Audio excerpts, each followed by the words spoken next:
Hey y'all, and welcome back to my channel. If you're new here, of course you're new here because the channel's new. My name is Ayana and I am a recent Georgetown Law graduate. I can't believe I just said that. This is the video that y'all have been begging me for. All in the comments, tell my girl, when are we gonna get the study tip videos? When are we gonna get the update on the grades, your grades, Without further ado, hopefully in this video I'll answer all of y'all's questions based on how to do well. So I'm going to do my best to share with you guys everything that I did as a 1L and what I did after 1L to maintain those grades. So I want to first start this video off by telling y'all, hey, why you should listen to me. Like, why should we be listening to you about how to get good grades in law school? Because y'all know folks in law school, folks always talking about what you should do. You should do this if you want to get straight A's. You should. No, did you do it? What did you do and how did you get straight A's? If you can't tell me that, I don't want to talk about that. But I'm going to tell y'all what I did to get straight A's, how I maintained good grades after I transferred to Georgetown. So first, as I was saying, I want to share how I did my first year of law school. So I will be transparent and tell you guys that I did finish my first year in the top 5% of my class, and my first year of law school I also Cali'd 2 classes, which back in the day they used to refer it as like booking a class, but booked, Cali, whatever you want to call it. I booked civil procedure. Well, I booked property my very first semester of 1L, and then my second semester of 1L I booked civil procedure. I'm not saying this stuff to really brag. I'm just telling y'all what I did and why I feel like I'm somebody you should listen to. So in terms of where I am as finishing in Georgetown, so to compare that at Georgetown, I just graduated and I got sad news. Georgetown technically does not rank its students, but they do show us GPA cutoffs that show you about what percentage, this GPA belongs. When you transfer, your grades do not transfer with you. So my GPA started completely over.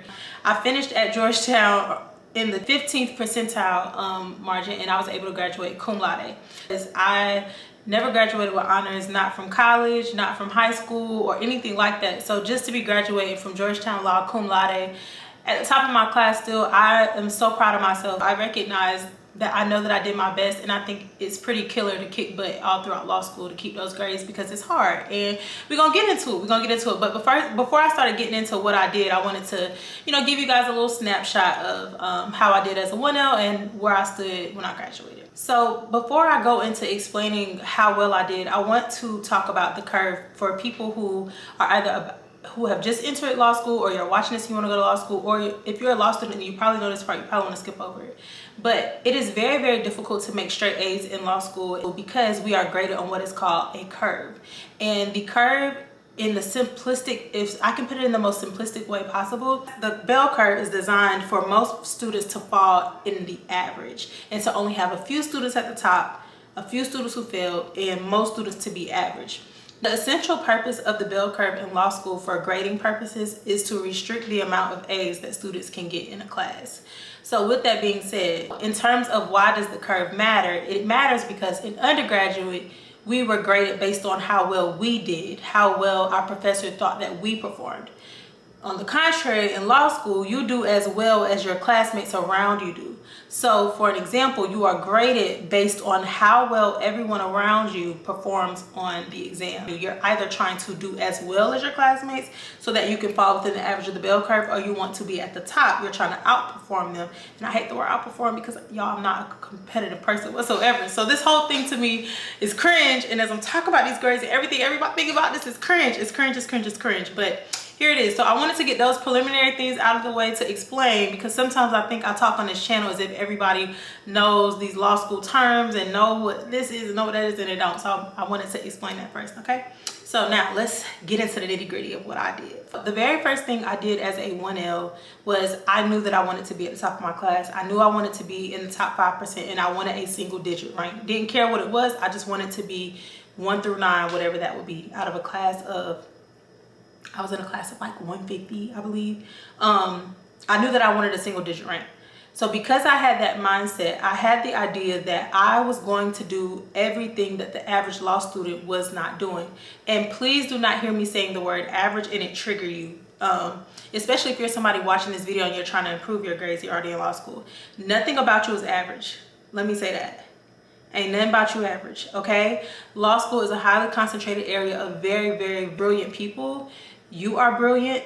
Because law school is a highly concentrated area of people, Your presence in law school alone is proof of your brilliance, and you are brilliant. So do not hear me say average and think that I'm calling students who are in the average or the bell curve average. I'm just referring, when I say average, here on out through this video, I'm referring to the bell curve average. So because I knew that I wanted to be in the top 5% of my class, I wanted to do things that I knew that the average person was not doing.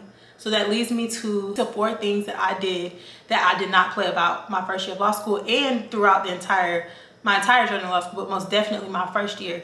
1, I went to class and I paid attention. And I know that sounds so simple, but y'all will not believe how many people go to class and do not pay attention. And one thing I did to make sure that I paid attention, I do not use my laptop in class. Even as a 3L, I do not take notes in class. I will bring my laptop to class because I know I need it for the library later, but I don't pull it out in class. And because it's a distraction, people are gonna be texting me. If you watch my vlogs, you know I'm a huge basketball fan, so I'm quick to look up Don Staley. What is the score, baby? Who are we playing right now?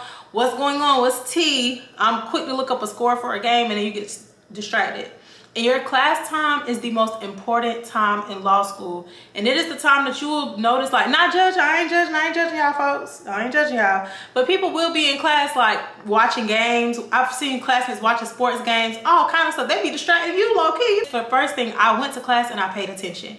I never skipped class. I never skipped class to do other work. I knew that the most important thing I could do to be successful was go to class and pay attention, because everything that I needed to know was from my professor, because my professor was writing that exam, grading that exam. So you bet your bottom dollar I was in that classroom paying attention, because I'm trying to get into the mind of my professor to see what's gonna be on that exam, what's T.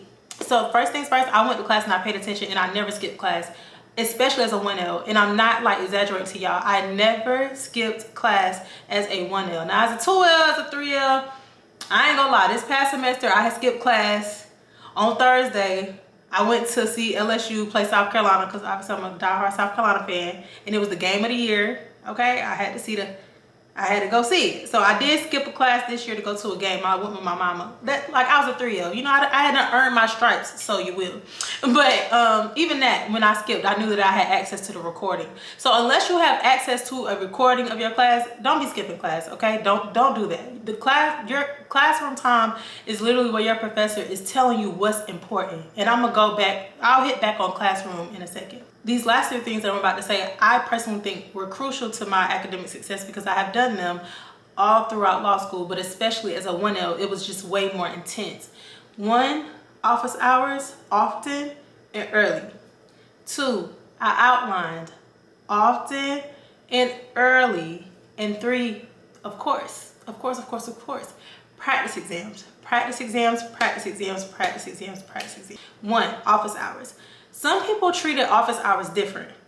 Some people go to office hours to build relationships with their professors, to get ideas about what they should do with their law degree, different types of career in the profession. I went to office hours the moment that I did not understand something. I went to office hours the moment that I realized I didn't know how to apply something. And there are 2 different approaches from law students. Law students who do not understand the law will either A, consult a supplement, and these are just canned supplements, things like examples and explanations, Horn books, all of those supplements that a professor from some law school has written that explains civil procedure rule 14 for you, right? Because you don't understand it in class. My approach, it was that I decided to go to my professor's office hours instead, because I've said it already, my professor was grading my exam, my professor was writing my exam. Professor from Wyoming, I'm glad that you know civil procedure that well, but I don't need to know what you think about it. I don't need to know how you teach it. I want to know it how my professor, who's going to grade and write my exam, wants me to know it. They're going to tell me exactly how I need to know it and what exactly I need to know. And in fact, sometimes you'll go to office hours and you will find out things like, oh, you're really hung up on this small thing, but I'm not testing on that, or that's not that important. Or this was my favorite one. All you need to know is XYZ. When you go to office hours, you get all of the gems. You get all of the gems for what you need to know. And I'm coming back to office hours because it's going to come back for practice exams. The second thing was that I outlined often and early. There are also 2 different approaches. Keep in mind, I said from the beginning of the video, I said that I was not doing what the average law student was doing because I wanted to be at the top of my class. The average student waits until the end of the semester to outline. I'm talking, some people might start as early as fall break, but a lot of folks don't start outlining for classes until November and April. My approach was totally different. I began outlining as a 1L, like very first semester 1L, I began outlining the second week of school. As a second semester 1L student, I also began around the second to third week of school. And as I got older as a 2L and a 3L, it got a little bit later. Like I would wait like a month in to start outlining, but that's still really, really early compared to what most law students do. And my reasoning for why I started so early was that at the end of the semester, some people think that outlining is studying, and I definitely think it is. It is a way to re-see the information and to reprocess. Right? Like, oh yeah, I remember we did talk about that. Oh yeah, I remember. Yeah. Like this is all coming back to me, right? Some people have that approach, and it is a form of studying. I did not see outlining at the end as a way to truly study because I wanted time to practice. And if I didn't start outlining until the end of the semester, I was shortening on my time to practice, which it leads me to my third thing, practice exams. Because I outlined so early throughout the semester, as soon as our last day of class was done, my outlines were done. And because of that, you know how you have like usually that you have like probably a weekend and like a reading day and like maybe a couple more days in between once your exam starts. So I would have like 5 days to just like literally practice. While my classmates, most of them were still like writing up outlines and probably only left like a day or two for practice exams. That was not my method for success. And so because I would finish outlining so early, I would have time to do whole practice exams and take the practice exams back to office hours. And one of the things that I know set me apart and helped me to get at the top of the class was that I took my practice exam written out under time condition and I took it to my professor, and I did this for each class, and I sat it in front of them and I wanted feedback line for line, word for word, bar for bar. Because what greater peace will you have knowing on exam day that you already have feedback on how to do well on the exam? It will give you so much clarity and peace when you've given your professor a practice exam and they've seen it. You know exactly what they're looking for. You know what they want. You know when they told you don't do that, and you actually take that feedback and you apply it on exam day. Girl, that's an A. Not only is it an A, you gonna mess around and cali a class. Okay, so that is why to me office hours were so important, because it was a place where I would supplement my lack of knowledge. If I didn't know something, it would help me to understand something better, and it would help me to really understand what my professor wanted to see on an exam, how they wanted to see something, you know, analyzed. Like it helped me see exactly what they wanted. And another thing that it did was, you're gonna have, as a 1L, I had classes where some professors cared about public policy, right? They wanted you to talk about when areas were gray and you could come out to this side or this side of the law, they wanted you to talk about, well, as a matter of public policy, XYZ. My criminal law professor, he didn't care about no public policy, and he didn't care about none of that. He just wanted the law in a conclusion, period. You may have other professors, like I remember my torts professor, she was crazy about majority and minority rule distinctions. My property professor was crazy about historical distinctions, what we used to do at common law versus what we do today. Some professors want to see that, right? So when she would grade my practice exam, she would say, hey, this is an area here where you need to tell me at common law we do this, but modern trend is this. And if a jurisdiction is following common law, then they'll come out this way. If a jurisdiction is following modern trends, they'll come out this way. For her, that was an A exam. For my criminal professor, if you did that, he was going to be like, B+, get that average paper out of here. So the point is, in office hours, it's where all the gems are. And for me, I went to office hours often and early, and this is not something that I stopped doing as a 3L. I can think of only one class that I just did not go to for office hours, and it was literally because it was like a seminar class that had like a small little paper at the end, and I did get feedback on my paper through like email, but I never went to my professor in person because it was just such a small seminar type of class and it just didn't make room for that. But for every single class I've had in law school, I have always gone to office hours. And y'all, please do not think I'm like leading y'all on. I'm telling y'all what I did for real. I have always done that as a 1L, and even up until I graduated. Office hours is the one thing that will truly set you apart. It literally allows you to get into the mind of your professor. Also sometimes I think in office hours people will see your drive, right? It takes a lot of effort to go to office hours, and it takes a lot of just guts to ask things that other students won't. I'll never forget my civil procedure professor my second semester. He did not have practice exams available, right? Some law schools like Georgetown, they have practice exams available on the law school website. Versus like my first school, they didn't. You had to like either ask the professor or the professor would give it to you. My civil procedure professor told me that no one had asked him for an old prior exam. Meaning no one asked him for practice exams. I went in that office hours and who? I nicely just said, hi, can I have some of your old exams that you've administered in the past so that I can practice?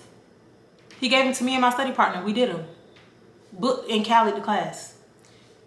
Office hours, I'm telling y'all, office hours is where it's at, okay? Office hours is where it's at. Now that I've touched on more of my high level, like what I actually did, I want to say more specific things that I just did not do in law school. Your first year of law school, for the most part, there may be some exceptions here and there, but for the most part, entire GPA your first year is determined on one final exam at the end of the semester for each class. You know, with the exception of your legal writing class, then you might have one big paper due, or you might have a series of papers due, but I'm talking about your doctrinals, like your torts, property, contract, civil procedure, constitutional law, criminal law. Your first year classes of law school, your entire grade is based on one final exam. And the reason that I wanted to highlight on this is because I knew that going into my first year of law school, especially the first semester. And what that helped me to do was I said from day one, if it ain't got nothing to do with the final exam, I'm not stressing about it. I'm not putting a whole lot of effort and energy to it. If it's not towards the final exam, which the final exam is my entire grade, I'm not putting a lot of effort into it because I'm putting all of my effort into the ends, which is my final grade, which is the exam. So because I knew that, I immediately eliminated time wasters, right? And one thing you'll notice, there can be two law students, right? Student A goes to the library every day after class, and they spend 6 hours studying every day for law school, and they are briefing cases and reading their cases and being prepared for class. Student B, when they were studying, let's say they studied for 4 hours, but instead of briefing cases and reading cases, they only saved 1 hour to read cases, and they spent the other 3 hours outlining, practicing hypos, and memorizing the law if they have closed book exams, which I did as a 1L. I was student B. I did not brief cases, and I will be honest with y'all, I never, even up to a 3L, and especially as a 1L, I never spent more than an hour reading cases. I don't care how long they were. I don't care how much reading I had to do. I only gave myself an hour. Every now and then I would ratchet up to like an hour and a half if it was just like, okay, no, I still have so much more reading left. I just did not spend all of my time reading cases, and I never briefed a case in law school. I'm not lying to y'all. I knew going into law school that my final grade was going to be the exam, and I knew that you could spend all day briefing a case, right? Looking backwards. But my exam was needing to be looking forward, right? And I knew early on that the only important thing from a case was the rule and the facts, okay? I don't need a whole case brief, and I don't need to read it 100 times and read every single word of it to understand what the rule and what the facts were that said that rule applied. I knew that early, and as a means to eliminate time wasters and spending all day briefing the cases, I just had the smart idea. I would literally, before I read a case, I would read Quimby in full. That is the only supplement I've ever used, because I know I told y'all I'm anti-supplements. I believe in office hours, but the only supplement that I believe every law student needs is Quimby. I would read the Quimby in full, and I would skim the case. And most importantly, I would read in depth for the rule and just to see the facts that triggered why that rule applied. And when I would go to class, All I did was make sure that I paid attention to what my professor highlighted from each case. Made sure he highlighted the important rule and what facts were important to my professor for why that rule applied. That's all I did. That's all I did. I never spent more time. And I'm not trying to be mean, but student A is prepared for a cold call. Student A was way more prepared than me. If a student would sit and, you know, brief all their cases and read, they probably were way better in class than I was at, you know, a cold call. And I was the student that my professor, I always just made sure to show my professor that I did the reading. I always show that, look, I am prepared. I did the reading. I am prepared. But no, I don't notice, I might not notice small little minute detail from page number 26. I missed it.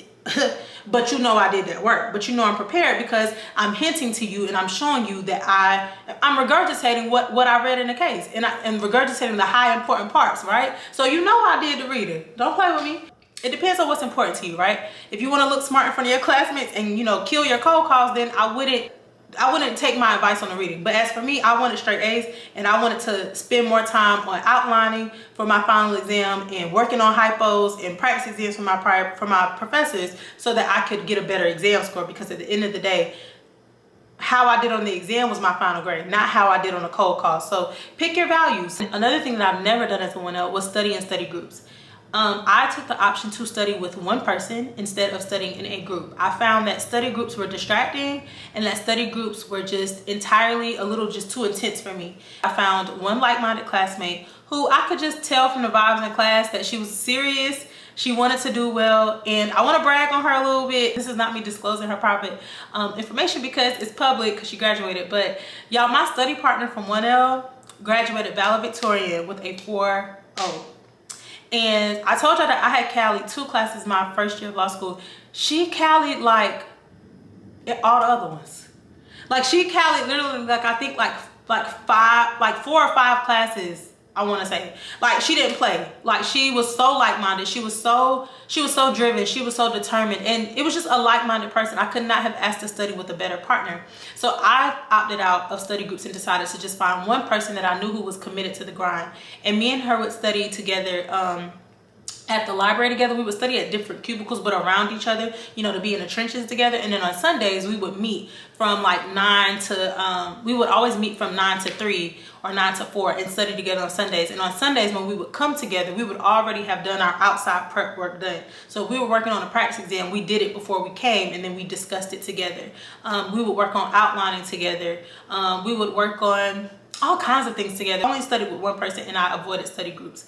I will say if you want to study groups, that's for you, but I just wanted to say what I did, and I chose one person because I found that it was a little bit easier to manage my time and not get distracted and things like that. One thing that I didn't talk about is the distinction between certain schools have open book exams and certain schools have closed book exams, and how I studied for those were different. For closed book exams, my approach was throughout the semester when I would be outlining, I would often go back and memorize elements, because when you have a closed book exams, you get points for memorizing the rule because it's closed book. Like, oh, she knows the rule, you know, I gotta give you some points for that. So I would focus throughout the semester actually memorizing the law and memorizing those legal buzzwords. Open book exams, what I would do towards the end of the semester, I wouldn't do this throughout the semester. I would usually do this when I'm pretty much done with all of my outlining. I've practiced enough to know that, you know, I know how to apply the material. I would make what was called these like condensed one-pagers, not one-pagers, but like flow charts. I would make these condensed flow charts, and I'll put some up on the screen right here to show you exactly what they look like.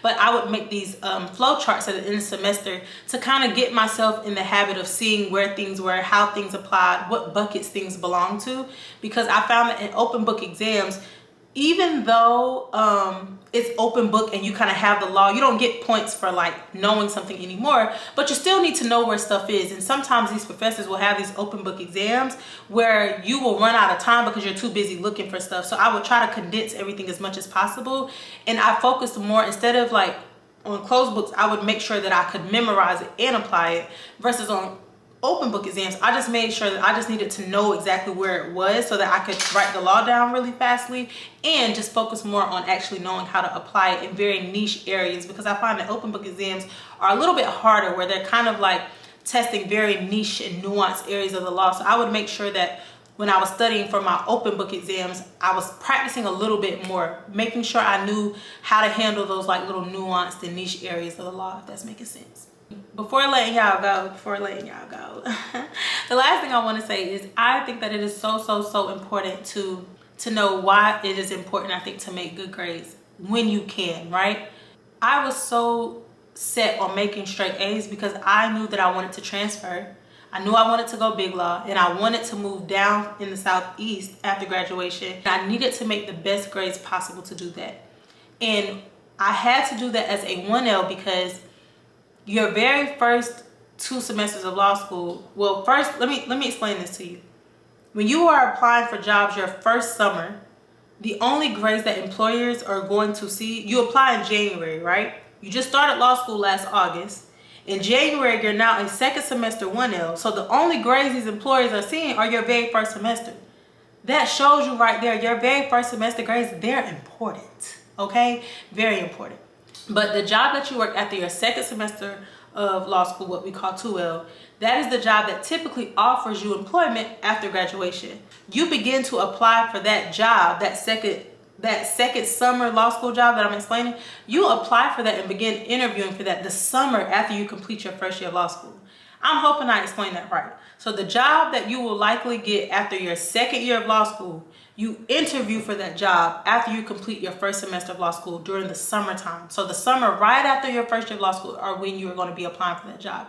That means your first year of law school grades are all your employer will see. So for your first summer job, right after 1L, those employers are only going to see your very first semester grades. After you complete that first year summer job, it's before school starts, you are already applying for your second year summer job. You only got 1 year of grades in so far because you just finished your first year of law school. Those grades are important.